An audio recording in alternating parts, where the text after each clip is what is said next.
idea that a couple of years ago we were sort of criticized at Stein for being too niche for what we do.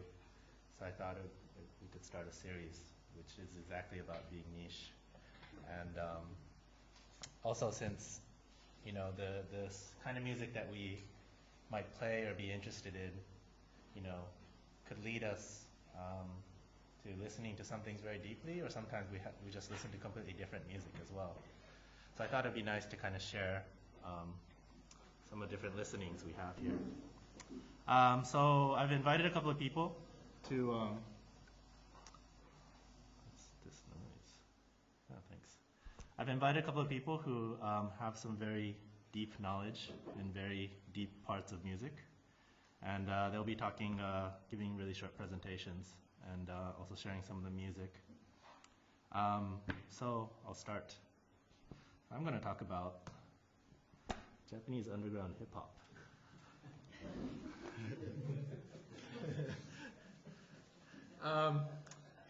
So the history of Japanese underground hip hop, as you could see, starts from World War II. No, I'm joking. Okay, so I grew up in Japan, and I was trying to think of some people that are internationally recognized in hip hop from Japan, and I think probably DJ Crush is most recognized, and some DJs and beat makers. There's not that many MCs or groups, and maybe it's a language thing too. And a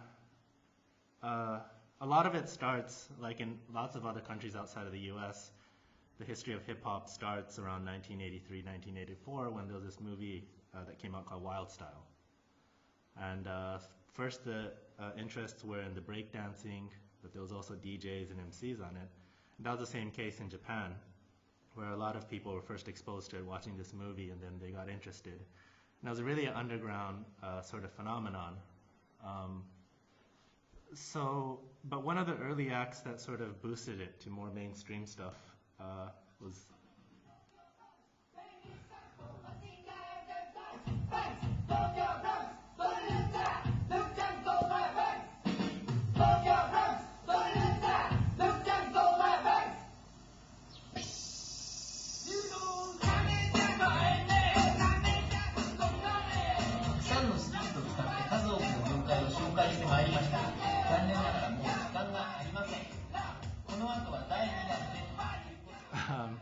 so this was in 1986, and this was one of the first sort of groups that were kind of made it to a wider audience, and also sort of explored more of the lyricism in Japanese.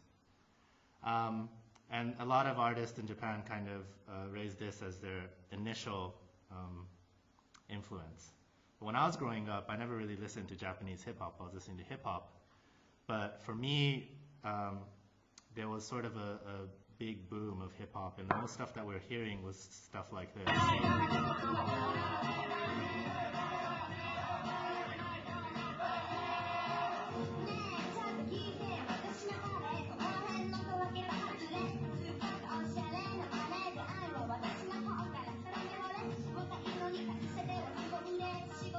So this was a group that was a hip hop group, but then teamed up with this sort of cute idol and just made a rap. But this was a national phenomenon, and it was on everywhere. Dayone means that's how it is, that's so, in Tokyo accent. And there are regional versions of this in every city in Japan, and it was just mass produced. And this was sort of around the mid-90s was when hip hop became completely mainstream, but it's also a really interesting part where the underground got really deep, and then also the mainstream kind of continued on in the music. The part that I got interested in hip hop in Japan was around the late 90s and the early 2000s, when these two acts came up, the Blue Herb and Shingo 2, and these guys sort of brought together a much more interesting sort of track music structure and lyricism that was really unique to Japanese. And it was the first time that I thought I was listening to something that, you know, wasn't just a copy of what was happening in the US, but finally people were starting to be able to find their own voice in coming from their own culture. So that's the booth.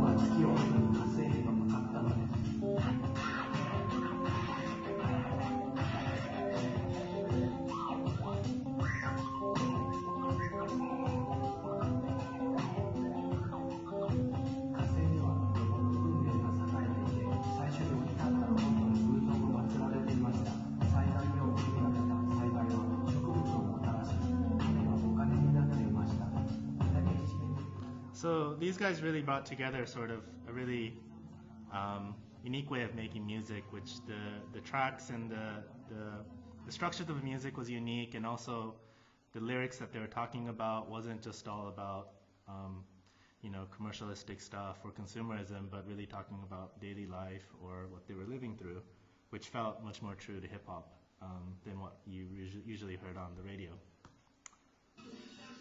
And the other guy,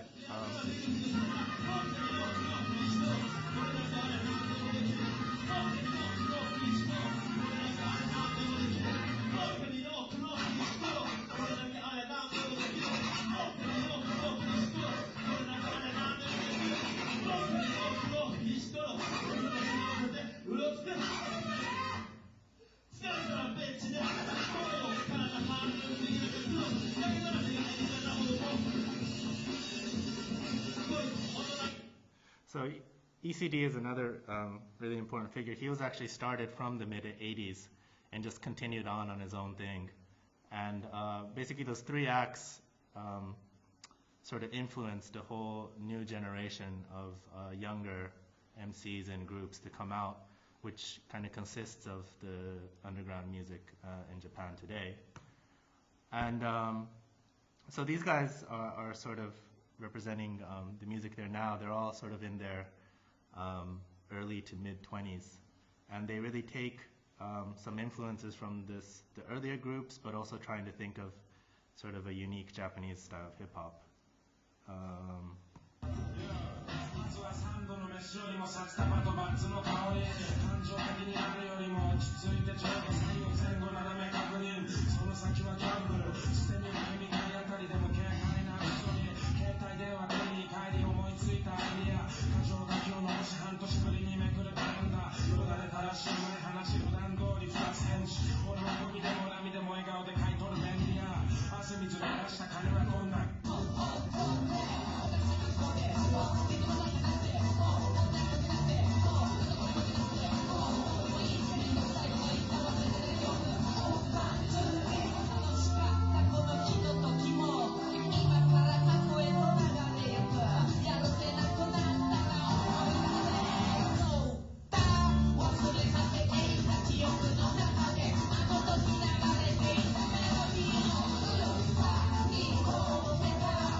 And then my current favorite group is this guy.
So this guy I just found out last time I was in Japan a couple of weeks ago, and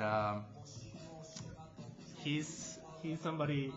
I mean, he's only like 21 or something, and he really kind of brings in some of the American influences of East Coast and Southern hip hop, which is really slow, kind of beats and rhyming slow, but bringing in this kind of lyricism. He's usually just talking about daily life and really kind of introverted perspective. And the Japanese youth right now, I don't know if you heard of it, but there's this phenomenon called hikikomori, which are kids who don't leave the house. They don't work. They're completely antisocial. And so he kind of represents this generation and so the mentality of it. So it's a pretty sort of light music and easy to listen to, but the lyrics are also very sort of introverted, and he's not talking about sex or drugs or how he's pimping or anything like that. So that's it for my Japanese underground hip hop in 10 minutes. All these songs that we're going to talk about today, I forgot them on our server. So we'll leave these on for a couple of days so you could download it from here. Or if you have some sort of media device like a jump drive or something like that, we forgot them on the computers, in those two computers, so you could copy it to your hard drive. So all the other presenters today has given us some sample songs. So I'm going to pass it on to our next presenter, Walter, who's doing a residency here right now. But he's going to talk about some interesting aspects. So Fabek, I'm here doing a project. I'm halfway through it, but that's not what I'm here to talk about tonight. As a result of the first visit connected with this project about a month and a half ago, Taku realized that I had some interest in some of the more obscure and unknown areas of the history of the piano forte, which is my own instrument that I play. Apart from doing live electronics, I'm involved in the profession of piano playing. So it's come more and more to my attention over the last few years that there's a whole world of music that our ears may not be familiar with, which is related to the kind of instruments that were around at the time that the main composers that we know so well, like Beethoven and Schubert, the kind of instruments that they would have had sound quite different from the pianos that we have now. And I'm just going to start by playing an example, because this talk is going to be mostly about you listening to some sounds that are not probably what you might be expecting to hear from a piano. So here's the first musical example. Oops.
That's an extract from a piece of music by Schubert.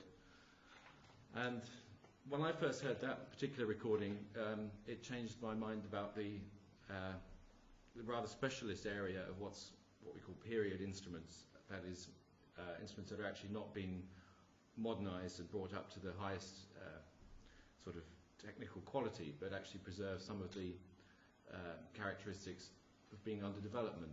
And in fact, the piano, as we all know, well, most of us know the kind of sound of a piano, it really achieved that point around 1850, which by that time most of the music for its repertoire had already been written. So in fact, composers like Beethoven and Mozart would have heard their music sounding much more like that peculiar instrument you just heard. If we have a question and answer session later, I'd be interested to see your thoughts about that. But there's a very interesting link, I think, and most of you are aware of what goes on in Stein, which is about the development of new instruments in the main. In fact, there was a very similar relationship between composers and people helping with technology of the piano, and which was being driven by the need for certain new features. One of the areas that makes the particular sound you're hearing there is the use of pedals to progressively mute and dampen and alter the way that the strings are actually allowed to speak. And if you look at the attempts to bridge the gap from the harpsichord, which is the old plucked instrument, I'm sure we're all quite familiar with that, but if you look at this peculiar example here, these things that look rather like cooling pins are not actually anything to do with electronics at all, but an attempt to make the harpsichord a dynamic instrument by use of one of these curious foot pedals. And they're like Venetian blinds that can be opened and shut to change the dynamic.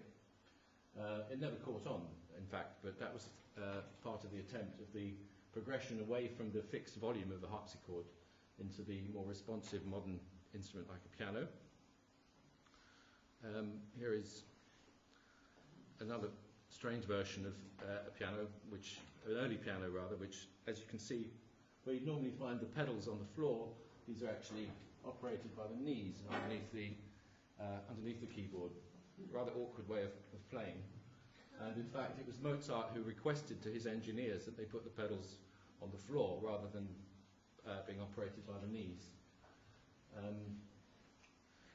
Just to talk about pedals for a bit, anyone who's been involved with live electronics knows how important feet are, because your hands are often quite busy doing other things. So with two spare limbs to operate and manipulate and change things, it seems very logical to use the space around your feet to alter the sounds. And this led to the slightly blurred picture there of the Viennese piano, which you can see has got 6 pedals, and they operate all kinds of special effects.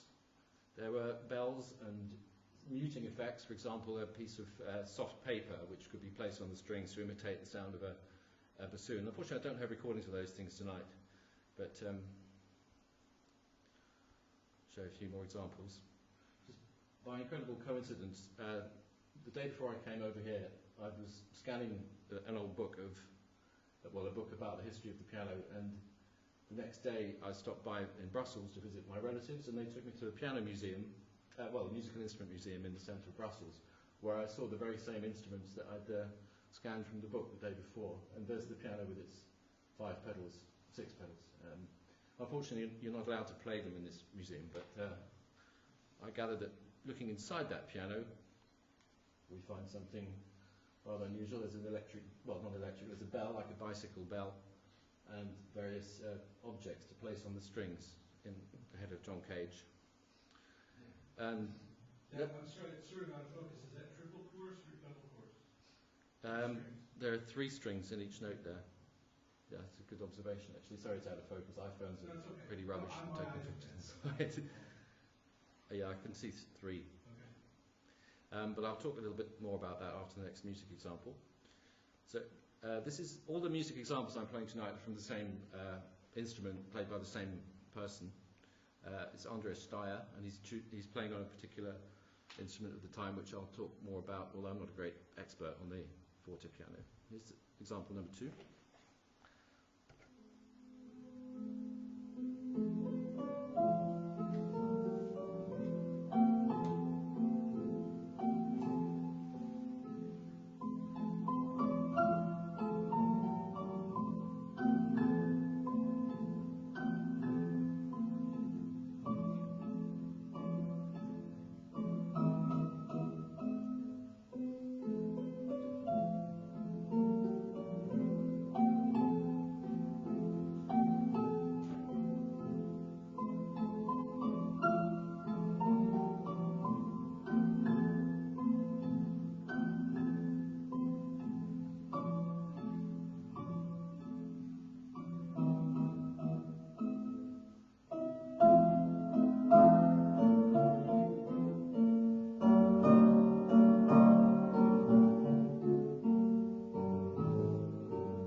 got a delicate, almost non-piano-like sound. It's not a harpsichord, it's not a modern piano, but it's also not somewhere in between the two. It's actually something quite, to my ears, quite different. Now these pianos are as varied as they come. There are many, many different versions around. The chances are you may well hear a forte piano. I'm sorry, I'm using the term forte piano, I should explain. That is the general term for the early type of piano, forte piano, as opposed to piano forte, which is the full name of a modern instrument. It's got particular qualities, but they're all different, and that particular instrument has been set up to respond that way. The very delicate sound you're hearing is produced by, rather than the hammers hitting a group of strings, as this gentleman observed, there's usually at least 3 strings to a note, well, two or three strings to a note.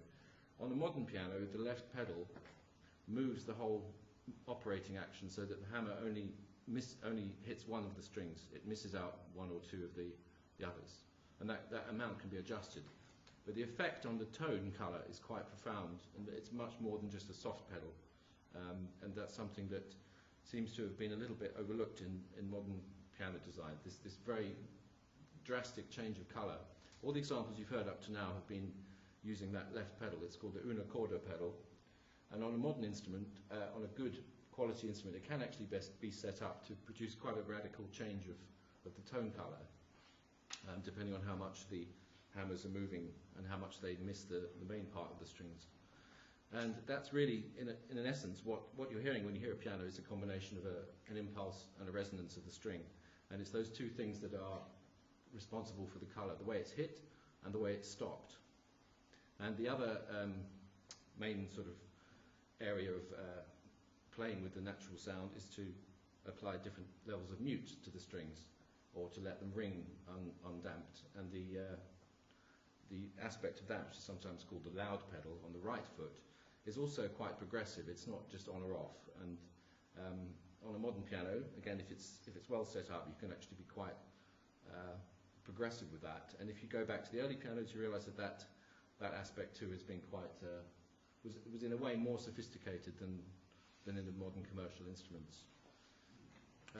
1 or 2 more examples, they're quite short, just a minute each. This one is from the same piece. Sorry, it's a later piece of Schubert, this one. Similar tones.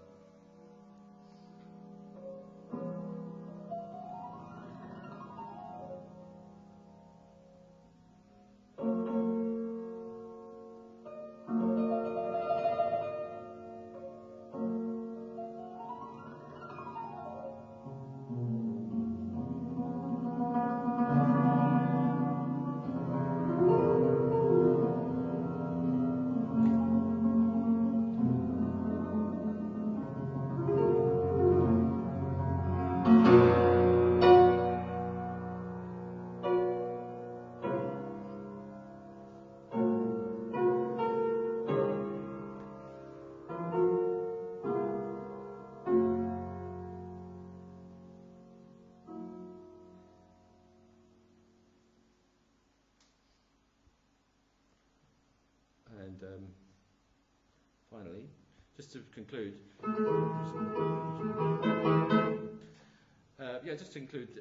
as a pianist myself, I've learned more about the modern piano through experiencing these old instruments and finding out that there's more than just a soft and loud pedal. I recently graduated to a higher quality instrument than I'd ever been used to before, and working with a piano technician, able to actually extract something approaching these kind of colours.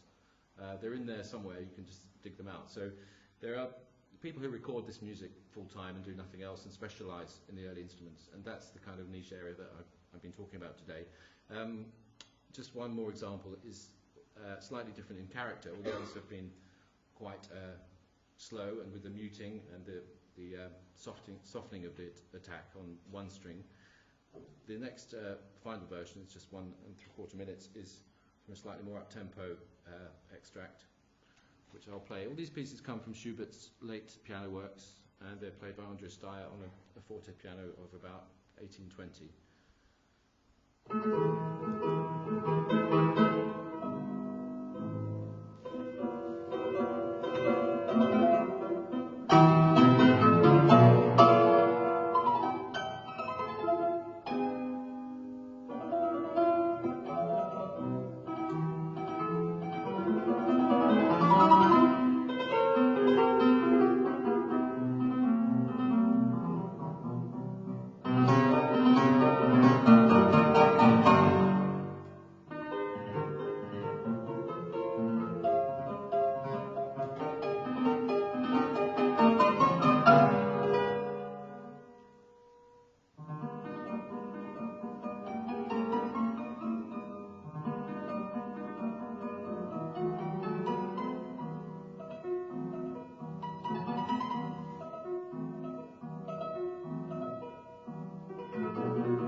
they're all four on the same instrument.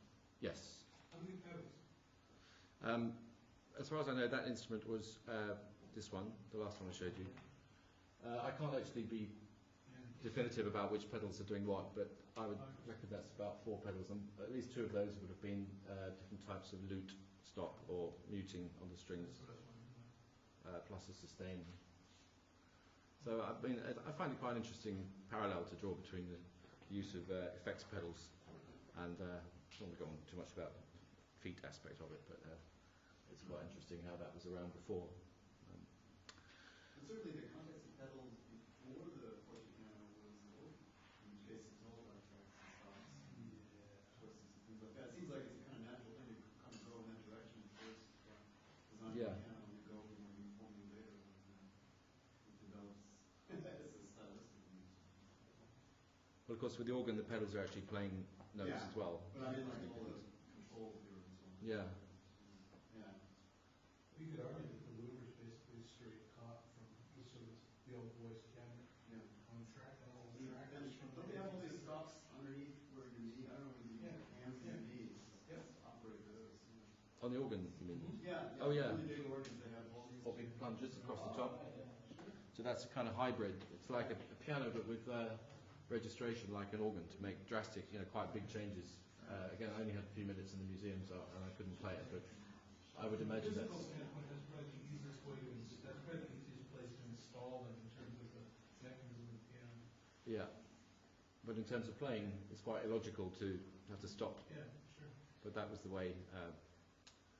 So, not a great expert on the specifics of these machines, but just to my awareness has become that there were some hybrids and obscure things that have fallen by the wayside. That there is a school of performers interested in restoring and hearing what they actually sounded like. So, okay, I'm going to pass on to the next part to define, largely because the whole scene is filled with people who think that definitions are wonderful things to immediately play around with and subvert. And so if I would give a definition, then there would instantly be people who would either disagree with that or do something within the definition. They clearly wouldn't be live coding or start live coding in some way that would be wildly outside of my definition, because we tend to have a strange sense of humor. But what is typically going on is that we take a text editor, kind of like a word editor but for programmers. We start typing with an empty screen. We execute the code that we just typed, and this will generate usually sound, sometimes visual, sometimes both, but usually we write music this way. That is, I think, and many people with me, a completely ridiculous idea. This is a completely silly way of playing music. So you end up with something that looks, where was the nice one up? So I thought this was a pretty clear picture. So here you have 3 guys, each with their own projection monitor, sharing what they are writing with the audience and the speakers, so people listen to the music that's being produced. The big advantage of this way of, well, there are a few advantages, but you completely open up what is going on inside the computer to the audience. Even though maybe not every detail will be understood by the audience, it's at least all there. So you get rid of this sort of the feeling of like, I have my little instrument here doing something very mysterious that you're excluded from. Another thing that I think is really interesting and actually quite important is that as an artist you get very close to the material that you're working with. You kind of, you get your hands as dirty as you're going to get them digitally. Those are good reasons to like code. That's not, I found why people started. I didn't want to talk too much about myself, but at some point on our little mailing list I remarked, well, I started doing this actually because I thought it was such a ridiculous idea to play music in this way. It's so far-fetched, and so I thought, okay, it's so ridiculous, so let's do it. And also, of course, it's a very, very challenging thing. And then quite a few people chimed in saying, yeah, actually, and it does turn out that this way of performing is actually a lot of fun, also especially because it is challenging. I would like to show a fragment of one of my own favorite pieces. Where do I have do I have it here? No, what did I do?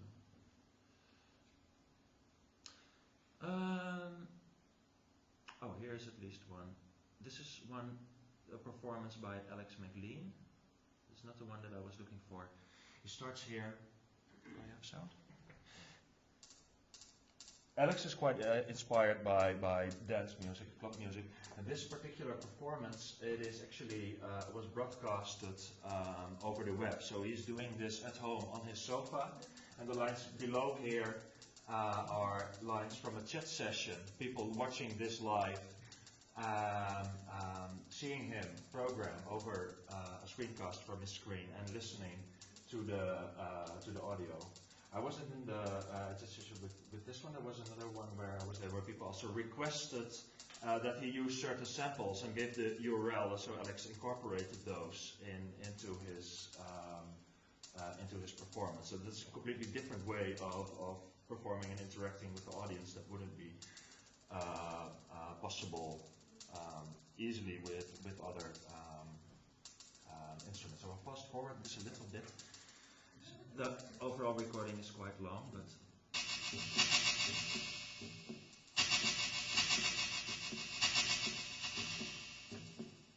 so I think he is actually, Alex uses, like many in this scene, uses a modified system. This is, I think the program that he's using here is Haskell.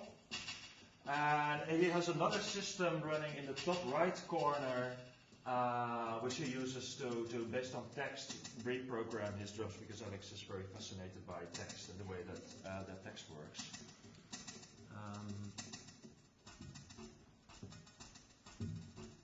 So that develops like this. Now I didn't put it in my directory, but I will look for it. I would like to show one thing by the Australian musician Andrew Sorensen, who writes in a system that he developed himself called Impromptu. And Andrew writes both his music and visuals at the same time in this one system. So that starts like this with very simple sounds, and he adds shapes, and at some point over the course of these 10 minutes, for which we don't have the time, I recommend that you look it up online on his website. It evolves into really quite complicated structures of noise and shapes that all follow from the same function. So there's a link between the visuals and the audio because they're being done by the same person in a live performance that you otherwise wouldn't have.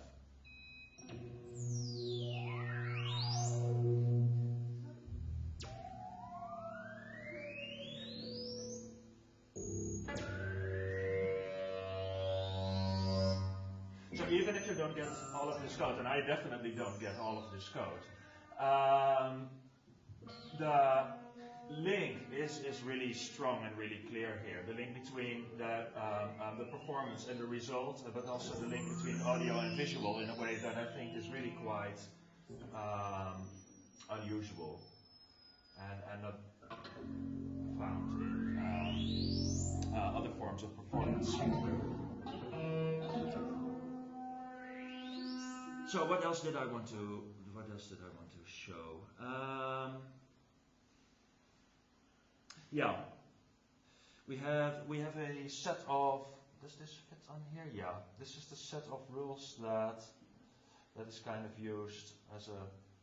I don't know. Does it fit? I think the white screen and the 3x4 projection monitor like each other. But these are roughly the I don't know, what would you call it, like the rules by which we determine whether a performance is a live coding performance or not, and the reasons why. So this is about giving audience insight into the thinking process of the performer, and opening up this process as much as possible, and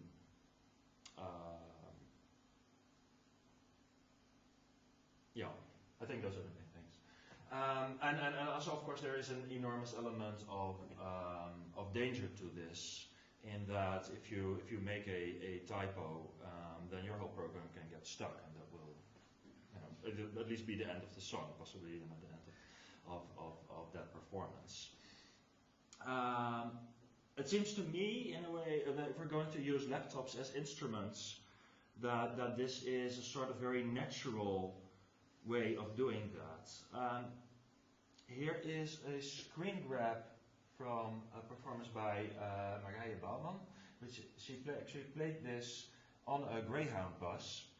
And this is her desktop at the moment, so she's really using the portability of the laptop. She's also using the video camera of the laptop, analyzing that picture, and then through some means that I don't really understand, using this analysis as a way of controlling the sounds that she's programming. So that's really using the full laptop, but also using the laptop as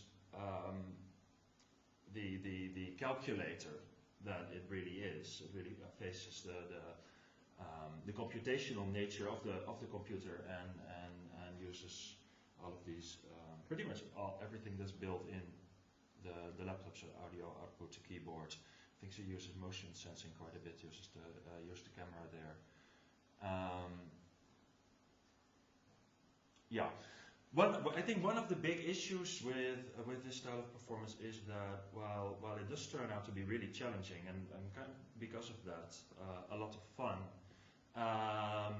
it seems that it's really not clear to a lot of audiences still what is fun about this at all. So because we kind of assume that programming is a very boring thing to do, and sometimes some audience think that there's a sort of competition going on where somebody was programming on stage to show, look at what I can do, and you cannot do this.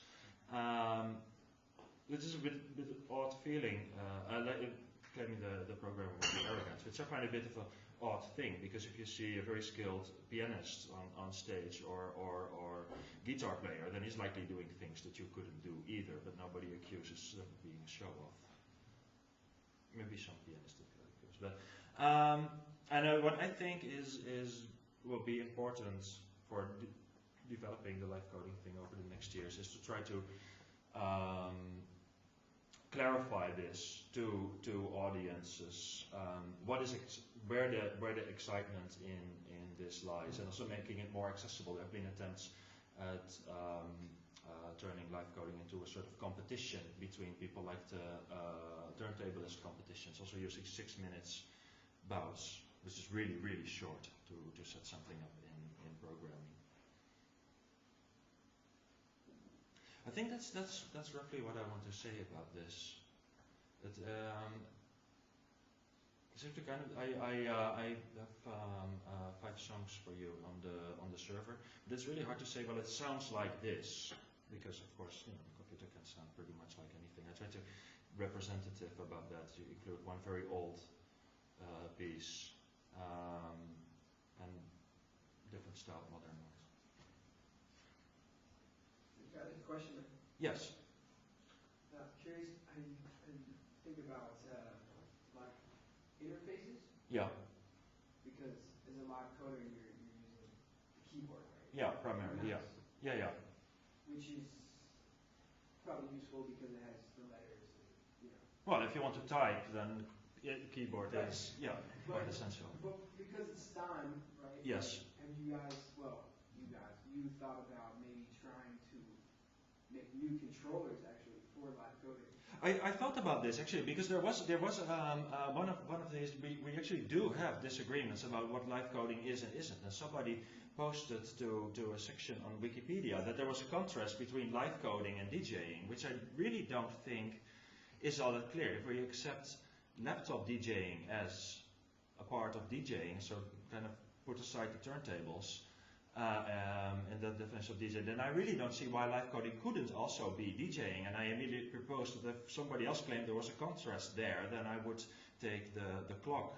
I use a sort of clock to sync things in my own live coding performance. Have it controlled by one of my toy turntables, and so try to mix up turntablism and live coding. Another thing that I did, I have a picture of that. I think that is this one. It's a picture of me, and I'm live coding, and it's a bit dark, but over here I have a little analog chaotic synthesizer that I patched into my laptop, and that I am tweaking and that I'm sampling on the fly, treating those recordings and then contrasting them against new sounds from the analog synthesizer. And so what Marije was doing, and the thing that I have a screenshot of, she took the tilt sensors, the motion sensors of the laptop, and also controlled stuff from that. So you can definitely combine them. Depends on if the bottom line is music or... Sorry? It just depends if the bottom line for the person is music or something else, orthodoxy or something. Yeah. I think it's a really interesting issue because what's interesting is you brought up is that there's a kind of contact between the medium, which in this case is language, artificial language, Yes. and music, and the fact that you're doing it while you're making music Yes. means that you're confronting music as the problem. You might never have to do that if you stay in the coding mode. You might just stay coding Superplay for the rest of your life, and music is always deferred. But there at the concert, of course, you definitely confront music. Yes. Yeah, and then you also confront language in that if we want to convey our feelings and want to turn our feelings into music, then their language is a barrier. But then again, language is often a barrier. If we want to express our feelings to, I don't know, like a loved one, then we may also be, at loss for words.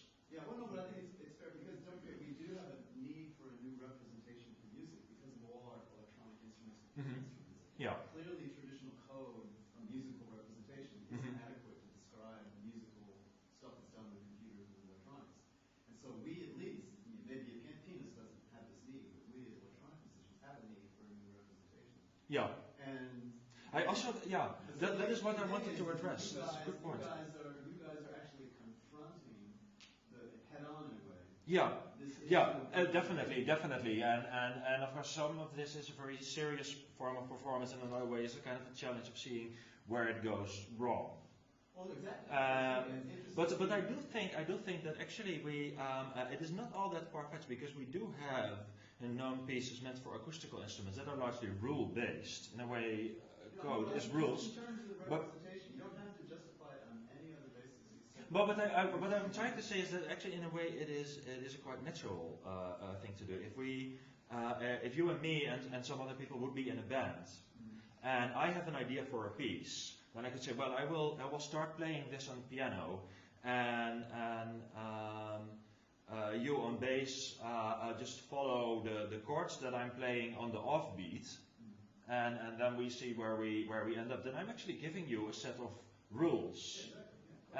For you to follow, and that seems very natural. That people playing in bands, constructing songs. I don't think it's important to talk about natural because what would be the natural language of music, let alone what the natural language of electronic music? Well, there is no natural language of music other than you might say. I agree with you. I was just saying that a lot of people are actually writing music based on rules without realizing this already. Yeah, no, but I mean, But I think I think it's really interesting at the most extreme version, which is that you're actually exercising the language in music, in a real musical situation. Yes. And so you're getting information about how does that language work as a way. Because the thing that's interesting about traditional music notation is that composers could imagine music in it. Right.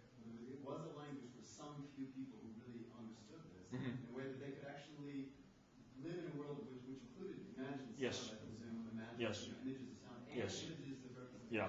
And another thing that really fascinates me personally is that the language that I use, Chuck, it doesn't actually have a built-in concept of what a note is.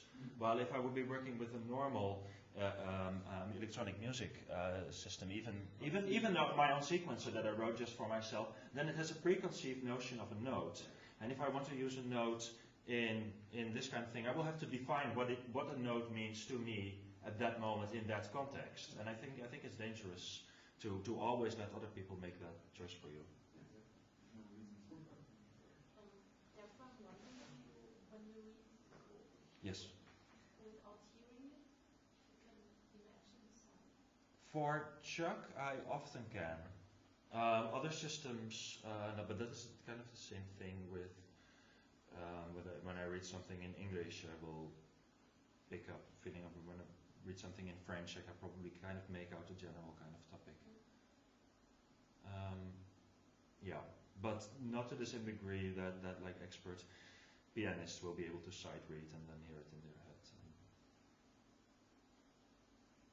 Well, that's one of the issues because it isn't a time-based representation to the extent that, say, traditional music is a kind of time code. Yeah. But if we're talking about programming language, the multiple processes will be running at the same time at different speeds, be very densely notated. It's He actually thinks of Chuck more in terms of architecture, time, and that sort of, the thing that's really essential about Chuck is the notion of now. yes. Otherwise, Is that okay? Yeah. We need a break because I notice people are getting restless. Maybe I just. Good. We'll take a short break.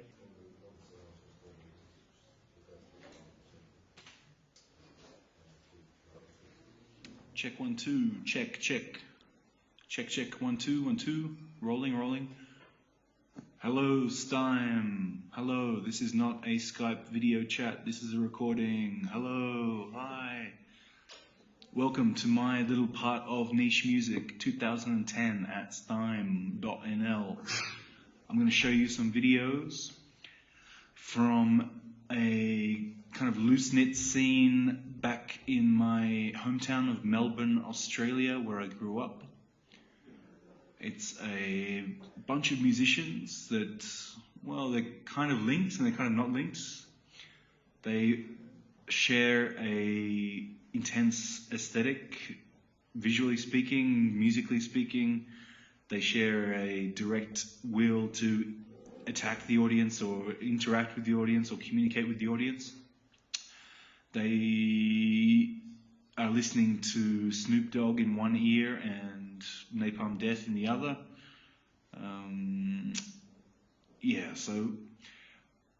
So I would say like East Coast Australia. Let's say East Coast Australia, not Melbourne necessarily at all. Let's not quibble on that too much. So the first clip is Toxic Lipstick live at Oki, Amsterdam. Two girls doing this kind of prepubescent political sexual performance stuff.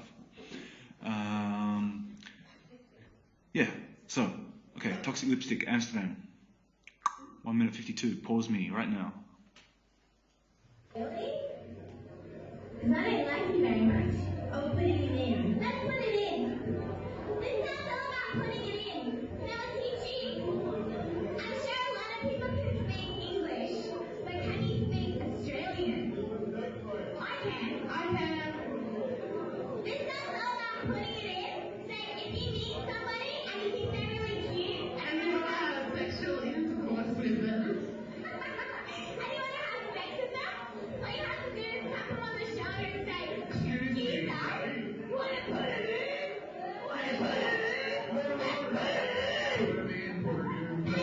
Everybody, grab a partner, don't be shy, and let's all put it in!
Click.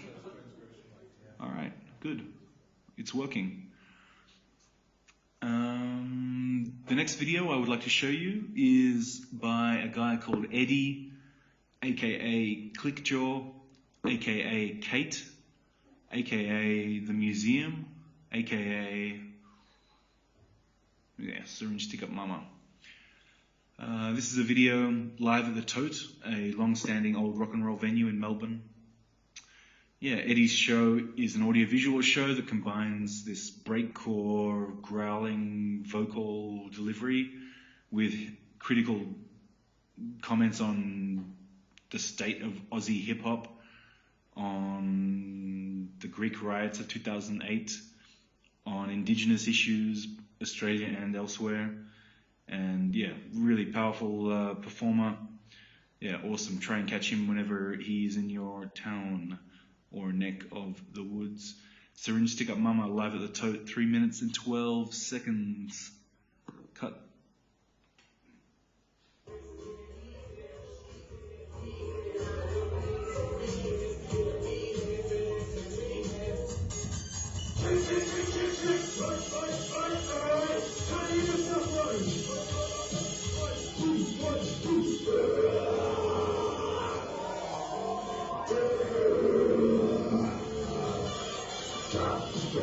What is it like now for children these days to consume this kind of modern rap?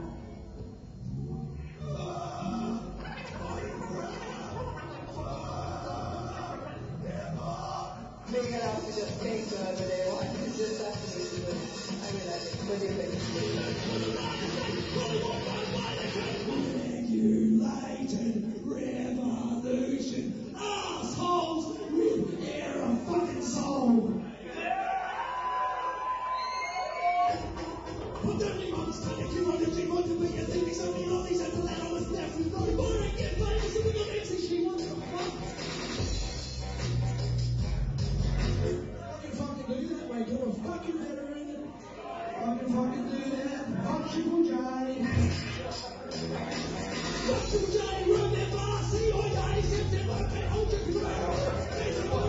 So far, I like to see my vocals. Right. So far.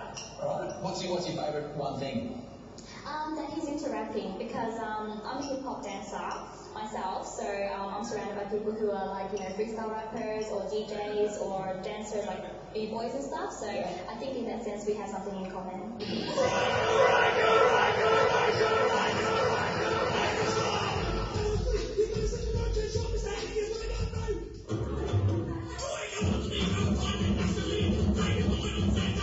What's your favourite thing that you say about him so far?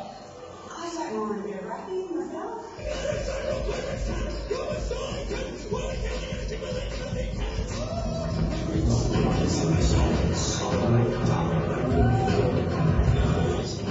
So I know what that cause is. It's about poetry, it's about history.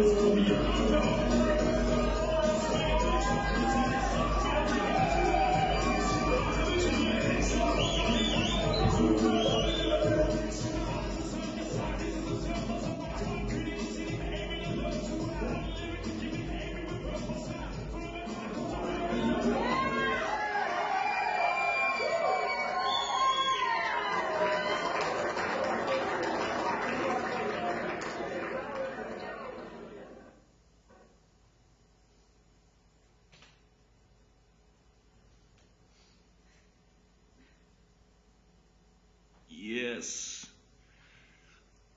Okay, this is going well. This is going well. Okay. Last video I want to show you is by this famous group called Suicidal Rap Orgy. They are a group of 3 or 4, MC Bushpig, MC Slurry, some other people wearing masks, always doing things with liquids, bodily liquids. Yeah, they're known as this extreme horrorcore from the Blue Mountains. Yeah, again, I would say try and catch them if you can, if they still are healthy enough to play live. So this is Suicidal Rap Orgy, Kitty Fucker, 2 minutes 17 seconds. and I'll catch you after this clip.